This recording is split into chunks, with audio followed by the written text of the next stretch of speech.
वाजोड़ के इलाके गाखी कंडू मामूंद में तेज बारिश के बायस छत गिरने से 3 बच्चे जाँ बहक। लोहरदीर में मट्टी का तोदा घर पर गिर गया। मलबे तले दबकर 3 अफराद जान से गए। पेशावर, एबटाबाद और सवात समेत खैबर पख्तूनख्वा में वक्फे से बारिश और बर्फबारी। मरी में शदीद सर्दी, दर्जा हरारत -2 तक गिर गया। इस्लामाबाद और लाहौर समेत पंजाब के मुख्तलिफ शहरों में भी बारिश से मौसम सर्द हो गया।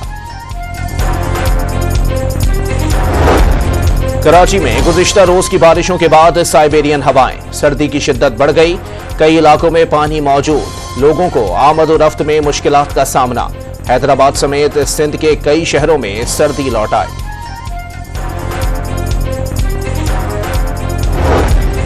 आम इंतखाबात के बाद नए वजीर आजम के इंतखाब का मरहला आज शुरू होगा। वजीर आजम के लिए कागजात नामजदगी की वसूली और जांच पड़ताल आज होगी। कौमी असम्बली कल कायदे-ए-ऐवान का इंतखाब करेगी। खैबर पख्तूनख्वा के 9 मुंतखब वजीर आला की हल्फ बर्दारी तकरीब आज होगी। अली अमीन गंडापुर दोपहर 3 बजे गवर्नर हाउस में ओहदे का हल्फ उठाएंगे। नून लीग और पीपल्स पार्टी के मुश्तरका उम्मीदवार सरफराज बुगटी बिला मुकाबला वजीर आला बलोचिस्तान मुंतखब। आज असेंबली इजलास में बाकायदा ऐलान होगा। नामजद वजीर आला का प्रोटोकॉल फराहम कर दिया गया। आसिफ अली जरदारी आज सदारती उम्मीदवार के तौर पर कागजात नामजदगी जमा कराएंगे। बिलावल भुट्टो ताईद कुनंदा होंगे। इलेक्शन शेड्यूल के मुताबिक सदारती इंतखाब 9 मार्च को होगा।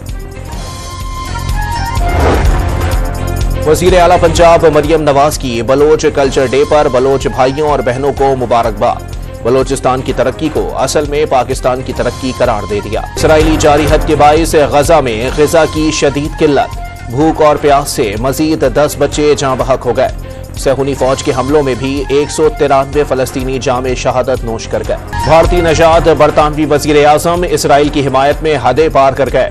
फलस्तीन के हक में बोलने वालों को शिद्दत पसंद और जमहूरियत के लिए खतरा करार दे दिया।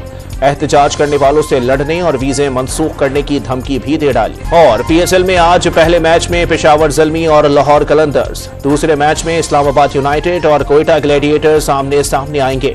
रावलपिंडी में बारिश की पेशगोई, मुकाबले मुतासिर होने का खदशा।